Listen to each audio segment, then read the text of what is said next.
నమస్కారం city bulletin కి స్వాగతం ముందుగా హెడ్లైన్స్ మంచిర్యాల మున్సిపాలిటీని నగరపాలక సంస్థగా ఏర్పాటు నగరపాలక సంస్థగా నూతన బోర్డులను ఏర్పాటు చేసిన అధికారులు మంచిర్యాల పట్టణంలో ప్రారంభమైన Jafar Nagar premier league cricket పోటీలు యువతలో క్రీడల పట్ల ఆసక్తిని పెంపొందించేందుకే క్రికెట్ పోటీలు మంచిర్యాల మాజీ municipal chairman doctor Ravula Uppalaiah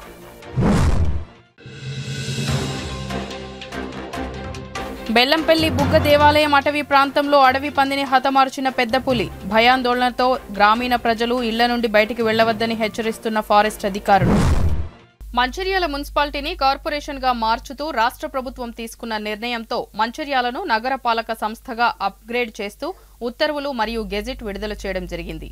Naspur మరియు మంచిర్యాల మున్సిపాలిటీలతో పాటు హాజీపూర్ మండలంలోని వేంపల్లి, ముల్కల్ల, గుడిపేట, నమునూర్, నర్సింగాపూర్ గ్రామ పంచాయతీలను కూడా కలుపుతూ కార్పొరేషన్గా ఏర్పాటు చేస్తూ రాష్ట్ర ప్రభుత్వం గెజెట్ విడుదల చేయడంతో మున్సిపల్ కార్యాలయంలోని ప్రధాన బోర్డులను మంచిర్యాల మున్సిపల్ కార్పొరేషన్ అధికారులు నగరపాలక సంస్థ మంచిర్యాలగా మార్చి రాయడం జరిగింది. ఇక నుండి మంచిర్యాల మున్సిపాలిటీ నగరపాలక సంస్థగా పిలువబడుతోంది. మంచిర్యాల జిల్లా కేంద్రంలో బాలుర ఉన్నత పాఠశాల మైదానంలో ఈరోజు Jafar Nagar premier cricket league పోటీలను మంచిర్యాల మున్సిపల్ మాజీ చైర్మన్ డాక్టర్ రావుల ఉప్పలయ్య ప్రారంభించారు. ఈ సందర్భంగా డాక్టర్ రావుల ఉప్పలయ్య నిర్వాహకులు మాట్లాడుతూ మంచిర్యాల జిల్లా కేంద్రంలో యువతను ప్రోత్సహించడానికి బాలుర పాఠశాల మైదానంలో 2 రోజుల పాటు కొనసాగే క్రికెట్ పోటీలను ప్రారంభిస్తున్నామని అన్నారు. ఈ పోటీల్లో 12 టీములుగా చేసి ఈ టోర్నమెంట్ నిర్వహించడం జరుగుతుందని వారు అన్నారు. క్రికెట్ ఆటలో పోటీ పడుతూ ప్రేక్షకులను అలరిస్తున్నారు. రేపటి రోజు ఈ పోటీల ఫైనల్ మ్యాచ్ తర్వాత విజేతలకు బహుమతులు, షీల్డ్లు అందించడం జరుగుతుందని తెలిపారు. ఈ పోటీలకు సహకరించిన మాజీ మున్సిపల్ చైర్మన్ రావుల ఉప్పలయ్యకు అలాగే జాఫర్ నగర్ పెద్దలకు మరియు పట్టణ ప్రజలకు ధన్యవాదాలు తెలుపుతున్నామని అన్నారు. ఈ కార్యక్రమంలో టోర్నమెంట్ నిర్వాహకులు నజీర్ హుస్సేన్, ఖలీందర్ అలీఖాన్, అబ్దుల్ జలీల్, మన్నన్, అఫన్, అన్సర్, ముబీద్, సల్మాన్, క్రికెట్ జట్ల క్రీడాకారులు, అభిమానులు తదితరులు పాల్గొన్నారు.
ये बहुत ही अच्छा शॉट, 6 रन और इसी के साथ अपनी टीम। आज जफरनगर में ZPL प्रीमियर जफरनगर प्रीमियर लीग के नाम से जो आज हमारे मंचिर्याला म्यूनसिपालिटी के चेयरमैन जनाब राहुल उप्पलैया साहब की तरफ से ये पूरा मैच का स्पॉन्सरशिप किया जा रहा है।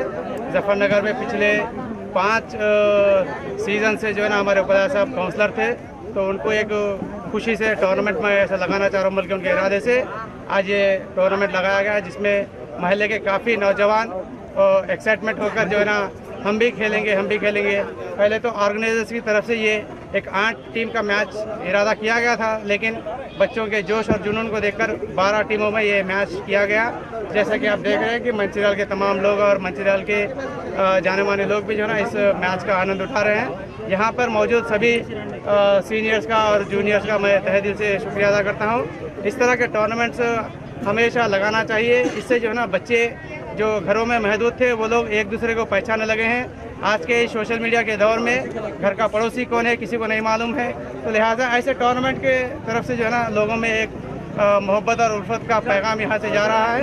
मैं इस टूर्नामेंट को कराने के लिए मैं पूरे ऑर्गेनाइजर्स का और हमारे खुसूसी राहुल उप्पलैया साहब का मैं तहे दिल से शुक्रिया अदा करता हूँ। अस्सलाम वालेकुम। మంచిర్యాల జిల్లా హెడ్ క్వార్టర్ పట్టణమైనటువంటి మంచిర్యాలలో జఫర్ నగర్ టోర్నమెంట్ కండక్ట్ యువకులందరూ కలిసి పుల్లయ్య గారి నాయకత్వంలో గౌరవ మాజీ మున్సిపల్ చైర్మన్ గారి యొక్క ప్రోత్సాహంతో ఈరోజు దాదాపుగా కొన్ని వందల మంది యువకులు ప్రోత్సహింపబడి వాళ్ళ సమయాన్ని వృధా కాకుండా ఆటల వైపు మళ్లించడం పుల్లయ్య గారికి జఫర్ నగర్ తరఫున ధన్యవాదాలు తెలియజేస్తూ ఉన్నాం. అదే రకంగా ఈ యొక్క టోర్నమెంట్ సక్సెస్ కావడానికి సహకరించినటువంటి స్పాన్సర్స్ జమాల్ కానీ, మన్నాన్ కానీ, అఫ్ఫాన్ కానీ, అజార్ కానీ, ముజ్జు కానీ తదితర సోదరులందరికీ మీకు జఫర్ నగర్ యూత్ తరఫున ధన్యవాదాలు తెలియజేస్తాను. అదే రకంగా ముఖ్యంగా ఇందులో కీలక పాత్ర పోషిస్తున్నటువంటి డాక్టర్ నజీర్ గారికి కూడా జఫర్ నగర్ యువకుల తరఫున మరి మా తరఫున ధన్యవాదాలు తెలియజేస్తున్నాను. మంచిర్యాల జిల్లా కేంద్రం గౌతమి నగర్ శ్రీ కోదండ రామాలయ రామలింగేశ్వర దేవస్థానంలో ఈ రోజు నుంచి 9 రోజుల పాటు నిర్వహించే శ్రీమద్ సుందరకాండ ప్రవచన యజ్ఞం శ్రీరామ మహిళా తరంగిణి ఆధ్వర్యంలో ప్రారంభించారు. ఈ సందర్భంగా శ్రీరామ మహిళా తరంగిణి అధ్యక్షురాలు సిద్ధంశెట్టి మధుశ్రీ మాట్లాడుతూ ఈ దేవస్థానంలో ఈ రోజు నుంచి 9వ తారీఖు వరకు సుందరకాండ ప్రవచన జ్ఞాన యజ్ఞం బుర్రా భాస్కర శర్మ గారిచే వినిపించడం జరుగుతుందని, భక్తులందరూ పాల్గొని స్వామివారి కృపకు పాత్రులు కావాలని కోరారు. ఈ ప్రవచనాలు ప్రతిరోజు ఉదయం 9 గంటల నుండి 12:30 గంటల వరకు, మధ్యాహ్నం 2:30 గంటల నుండి 5:30 గంటల వరకు ప్రవచనాలు ఉంటాయని తెలిపారు. అలాగే 8వ తేదీ ఏకాదశి రోజు సామూహిక వ్రతాలు, 9వ తేదీ చివరి రోజు మహా అన్న ప్రసాద కార్యక్రమాలతో ముగుస్తాయని తెలిపారు. ఈ కార్యక్రమంలో శ్రీరామ మహిళా తరంగిణి కోశాధికారి నల్ల లావణ్య, రాధారాణి, సిలిటో, కాసారపు అనిత, బద్రి జ్యోతి, శ్రీరామ మహిళా తరంగిణి సభ్యులు, భక్తులు పాల్గొన్నారు.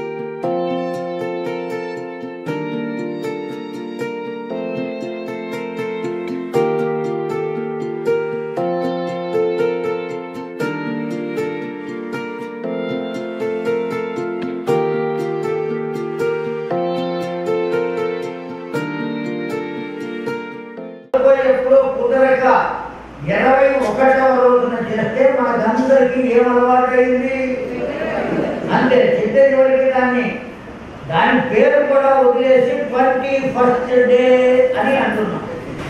చాలా పొరపాటు. ఎప్పుడు చేయాలి అంటే 11వ రోజున చేయాలి.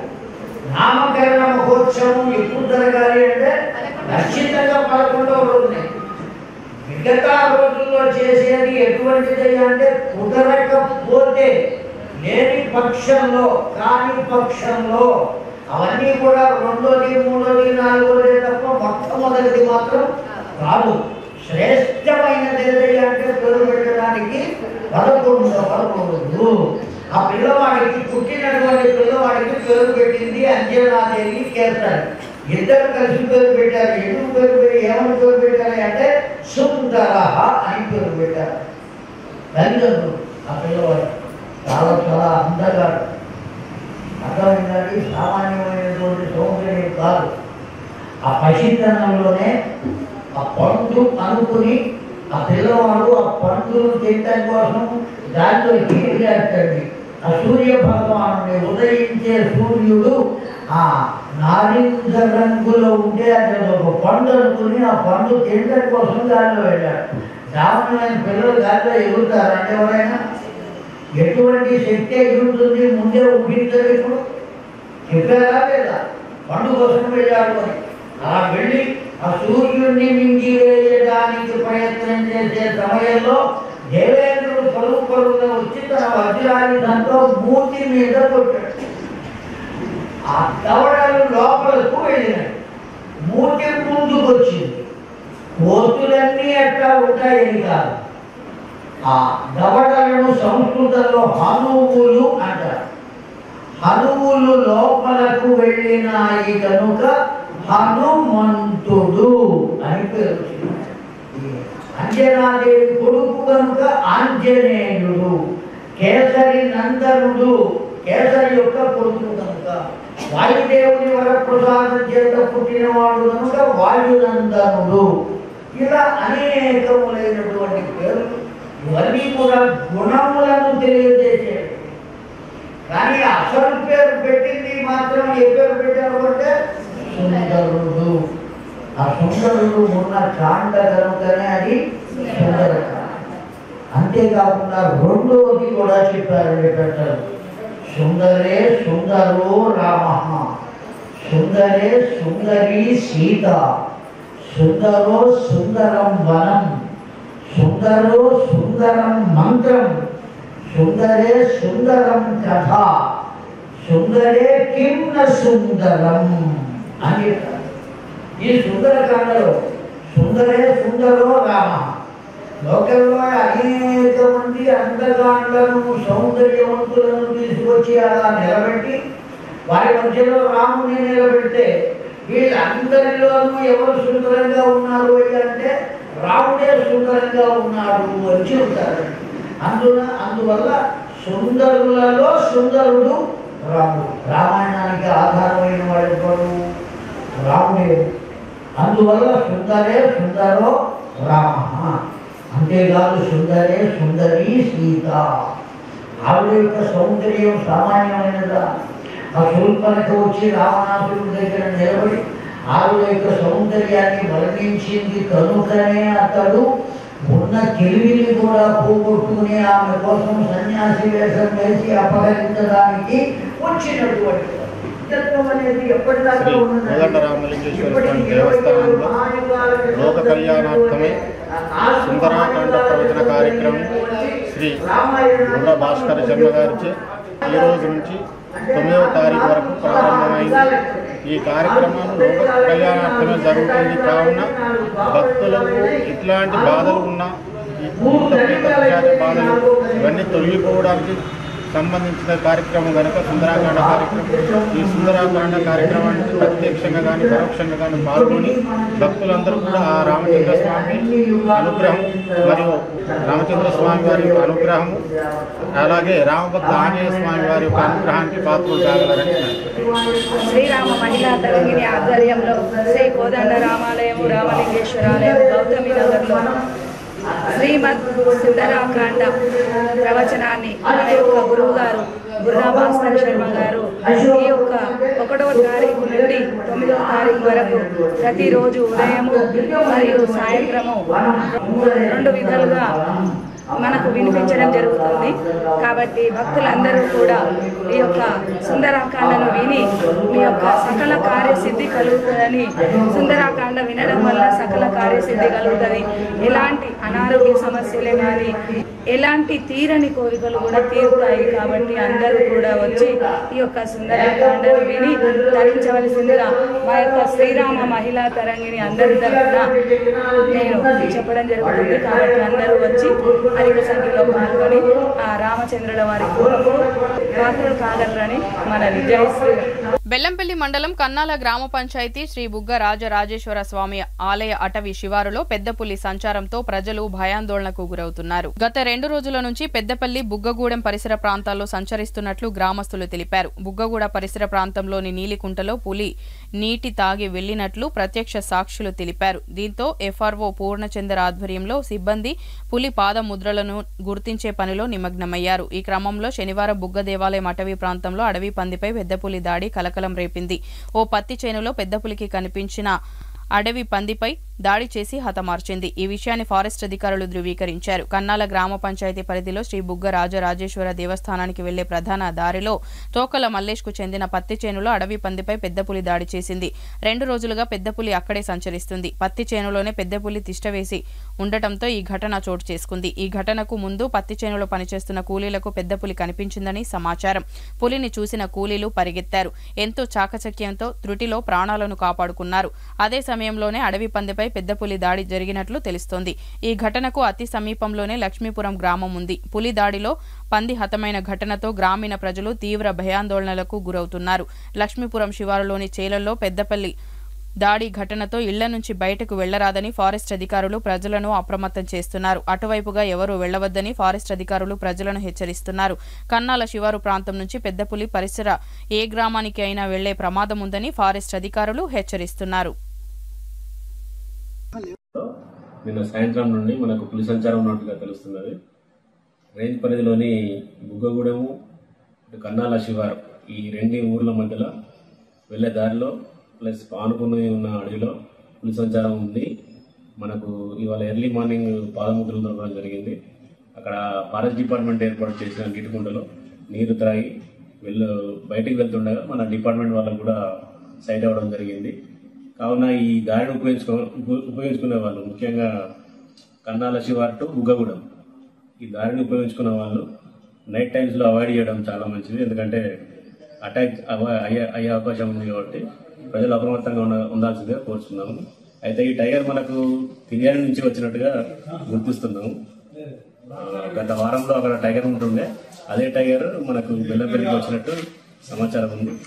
కావున ప్రజలందరూ కూడా ముఖ్యంగా కన్నాల మరియు బుగ్గగూడెం సింగరేణి కార్మికులకు ఆదాయపు పన్నులను రద్దు చేయాలని హెచ్ఎంఎస్ నాయకులు జె శ్రీనివాస్, పార్వతి రాజిరెడ్డిలు డిమాండ్ చేశారు. ఈ సందర్భంగా వారు మాట్లాడుతూ ఈ దేశానికి వెలుగులు పంచుతున్న సింగరేణి కార్మికులు నిత్యం భూగర్భంలో పనిచేస్తూ దేశానికి వెలుగులు పంచుతున్నాడని వారు పేర్కొన్నారు. కేంద్రం ప్రకటించిన బడ్జెట్ పై వారు నిరసన వ్యక్తం చేశారు. 12 లక్షల వరకు పన్ను మినహాయింపు ఇచ్చినప్పటికీ అది సింగరేణి కార్మికులకు ఎలా వర్తిస్తుందని ప్రశ్నించారు. కార్మికులను దోచుకోవడమే లక్ష్యంగా కేంద్ర రాష్ట్ర ప్రభుత్వాలు పోటీ పడుతున్నాయని విమర్శించారు. బొగ్గు గనుల్లో చీకటి గృహాల్లో పనిచేస్తూ తమ రక్తాన్ని చెమటగా మారుస్తున్న కార్మికులు ప్రతి ఏటా 3 నెలల వేతనాన్ని ట్యాక్స్ కింద ప్రభుత్వం తీసుకుంటుందని విమర్శించారు. సింగరేణి కార్మికులకు పేరుకే ఎక్కువ వేతనాలు అని అవి ఇన్కమ్ ట్యాక్స్ కి సరిపోతున్నాయని వారు పేర్కొన్నారు. ప్రస్తుతం ప్రకటించిన బడ్జెట్తో 80% మంది కార్మికులకు ట్యాక్స్ పడుతుందని వారు సూచించారు. గుర్తింపు సంఘం ఇన్కమ్ ట్యాక్స్ విషయంలో ఏమీ చేయలేక చూస్తుందని మండిపడ్డారు. ఇప్పటికైనా సింగరేణిలోని అన్ని కార్మిక సంఘాలు ఏకతాటిపైకి వచ్చి ఇన్కమ్ ట్యాక్స్ ను రద్దు చేయాలని వారు డిమాండ్ చేశారు. ఈ కార్యక్రమంలో కార్యకర్తలు తదితరులు పాల్గొన్నారు. ఇవాళ ఇన్కమ్ ట్యాక్స్ పేరు మీద కార్మికులని సంవత్సరంలో 3 జీతాలు దోపిడీ చేస్తున్నటువంటి విధానం మారాలి. ఇవాళ పార్లమెంట్లో ప్రవేశపెట్టినటువంటి బడ్జెట్లో ఈ బొగ్గుగని కార్మికులకి కనీసం మరి ఉపశమనం కలిగే రీతిలో మరి వాళ్ళు పొందుతున్నటువంటి వేతనాలన్నీ కూడా రికవరీ కాకుండా ఉండేటట్టు మరి ఇన్కమ్ ట్యాక్స్ విధానాన్ని మార్చాలని చెప్పి కూడా హెచ్ఎంఎస్ గా డిమాండ్ చేస్తున్నాం. సింగరేణిలో మరి ఇన్కమ్ ట్యాక్స్ విధించకుండా మరి బార్డర్లో సైనికులతో సమానం అని చెప్పి తెలంగాణ వచ్చిన కాంచెల్లి టీఆర్ఎస్ ప్రభుత్వం 10 ఏళ్ల నుంచి అదే ఉదరగొట్టింది. ఇప్పుడు కాంగ్రెస్ ప్రభుత్వం వచ్చినాక కూడా మరి సింగరేణి కార్మికులకు ఇన్కమ్ ట్యాక్స్ రద్దు చేద్దామనేటువంటి ప్రధాన అంశాన్ని ఎజెండాగా చేసుకుని వచ్చారు. కోల్ ఇండియాలో మరి పెర్క్స్ మీద ఇన్కమ్ ట్యాక్స్ తీసేయడం జరుగుతుంది. అదేవిధంగా సింగరేణిలో కూడా ఇక్కడ అధికారులకు పెర్క్స్ మీద ఇన్కమ్ ట్యాక్స్ రద్దు చేసిర్రు. కేవలం కార్మికులనే అంటే ఎన్సీడబ్ల్యూ కార్మికులకే మరి వీళ్ళకు ఇన్కమ్ ట్యాక్స్ రద్దు చేయడానికి కష్టమవుతుందా? ఈ సంవత్సరం అంతా పనిచేసి మరి చివరి 4 నెలలు ఈ నవంబర్, డిసెంబర్, జనవరి, ఫిబ్రవరి, మార్చిలో 5 నెలల జీతంలో దాదాపుగా 60 నుంచి 70% ఇన్కమ్ ట్యాక్స్కే పోయి కార్మికులు అరిగోసపడతారన్నటువంటి పరిస్థితి సింగరేణిలో దాపురించింది. మరి దీన్ని అధిగమించాలంటే గుర్తింపు సంఘం గెలిచి ఇప్పటికి 1 సంవత్సరం అయిపోయింది. మరి మిగిలింది 1 సంవత్సరం. వాళ్ళ హక్కుల మీద మరి ఇన్కమ్ ట్యాక్స్ రద్దు కానీ లేకపోతే సొంతింటి పథకం మీద కానీ ముఖ్యమైన అంశాలు మరి కొత్త గనుల మీద కానీ కొత్త పనుల మీద కానీ ఇటువంటి ముఖ్యమైన అంశాల మీద కాకుండా మామూలు విషయాల మీదనే చర్చించడం జరిగింది. ఇప్పటికైనా మరి ఇన్కమ్ ట్యాక్స్ రద్దుకు అన్ని యూనియన్లతో కలిసి మరి ఐక్య పోరాటాలకు సిద్ధంగా ఉంటేనే మరి సింగరేణి కంపెనీ కానీ రాష్ట్ర ప్రభుత్వం కానీ మరి సింగరేణి కార్మికులకు ఇన్కమ్ ట్యాక్స్ రద్దు చేసే అవకాశం ఉంటుంది కాబట్టి క్యాతనపల్లి మున్సిపాలిటీ పద్మశాలి సంఘం ఆధ్వర్యంలో మార్కండేయ జయంతి వేడుకలు స్థానిక విజయ గణపతి దేవాలయంలో ఘనంగా నిర్వహించారు. ఈ సందర్భంగా పూజారి రాజేంద్ర శర్మ ఆధ్వర్యంలో మార్కండేయునికి అభిషేకం చేయడంతో పాటు ప్రత్యేక పూజలు నిర్వహించారు. ఈ సందర్భంగా పట్టణ అధ్యక్షులు వనం సత్యనారాయణ మాట్లాడుతూ మార్కండేయ ఆలయ నిర్మాణం, కమ్యూనిటీ హాల్ ఏర్పాటుకు కుల బాంధవులందరూ ఏకమై నిర్మాణంలో భాగస్వాములు కావాలని ఆయన కోరారు. ప్రతి ఏటా కుల సంఘం ఆధ్వర్యంలో నిర్వహించే అన్ని కార్యక్రమాలకు హాజరవుతున్న కుటుంబాలకు కృతజ్ఞతలు తెలిపారు. ఈ కార్యక్రమంలో ప్రధాన కార్యదర్శి ఆడపు తిరుపతి, ఉపాధ్యక్షులు కృష్ణ, కోశాధికారి వెంకటేశం, స్టీరింగ్ కమిటీ నాయకులు సారంగపాణి, మహిళలు తదితరులు పాల్గొన్నారు.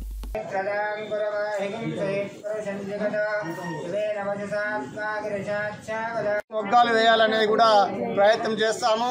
కాబట్టి కండెలు వడికే వాళ్ళు కానీ చుట్టే వాళ్ళు కానీ ఎవరున్నా కూడా మాకు ఫోన్ కాల్ ద్వారా తెలియపరిచిన వారు వచ్చి కలిసినా కూడా మేము ఆ వైపును ఆలోచించి ఇక్కడ చేనేత రంగాన్ని అభివృద్ధి చేయడానికి కృషి చేస్తామని చెప్పేసి తెలియజేస్తూ ఉన్నాము. రానున్న రోజుల్లో ఏ పిలిపించినా కూడా తప్పకుండా సతీ సమేతంగా మహిళలు, యువకులు, పెద్దలు, చిన్నలందరూ తరలి రావాలని చెప్పేసి ఈ సందర్భంగా తెలియజేస్తూ ఉన్నాము.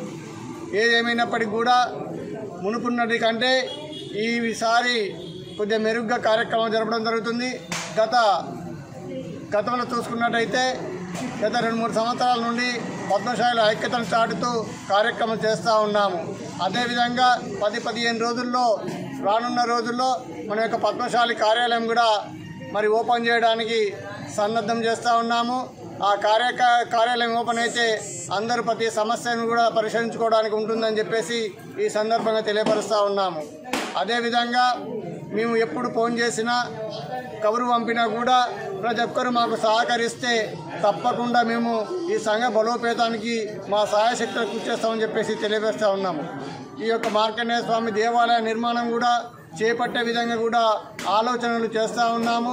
కాబట్టి ప్రతి ఒక్కరూ అన్నిట్లో భాగస్వామ్యమై మాకు చేదోడు వాదోడిగా అన్ని రకాలుగా ఎకనామికల్గా అన్నిట్లో కూడా పాలు పంచుకొని మాకు సహాయ సహకారాలు అందించాలని చెప్పేసి ఈ సందర్భంగా ప్రతి పద్మశాలి బిడ్డను మా యొక్క కుల బాంధవులుగా బంధువులు భావించి మరి వారిని కోరడం అనేది జరుగుతూ ఉంది. చిన్న పెద్దలు ఆలోచించి పిలిచిన వెంటనే ఈరోజు వచ్చినందుకు కూడా వారికి ప్రత్యేక ధన్యవాదాలు తెలియజేస్తూ ఉన్నాము. ప్రెస్ మిత్రులు కూడా మాకు 2-3 సంవత్సరాల నుండి చాలా బాగా మాకు సహకరిస్తూ ఉన్నారు. వారికి కూడా ప్రత్యేక ధన్యవాదాలు తెలియజేస్తూ ఉన్నాము. ఎలక్ట్రికల్ మీడియా అయితేనేమి, ప్రెస్ మీడియా అయితేనేమి, యూట్యూబ్ అయితేనేమి ప్రతి ఒక్కరు కూడా మా యొక్క కార్యక్రమాలను ప్రజల దృష్టికి తీసుకుపోతూ మాకు అభివృద్ధి పథంలో నడవడానికి సహాయపడుతున్నందుకు వారికి కూడా ప్రత్యేక ధన్యవాదాలు తెలియజేస్తాం. బులెటిన్ ముగించే ముందు మరోసారి ముఖ్యాంశాలు. మంచిర్యాల మున్సిపాలిటీని నగరపాలక సంస్థగా ఏర్పాటు. నగరపాలక సంస్థగా నూతన బోర్డులను ఏర్పాటు చేసిన అధికారులు. మంచిర్యాల పట్టణంలో ప్రారంభమైన Jafar Nagar premier league cricket పోటీలు. యువతలో క్రీడల పట్ల ఆసక్తిని పెంపొందించేందుకే క్రికెట్ పోటీలు. మంచిర్యాల మాజీ municipal chairman doctor Ravula Uppalaiah.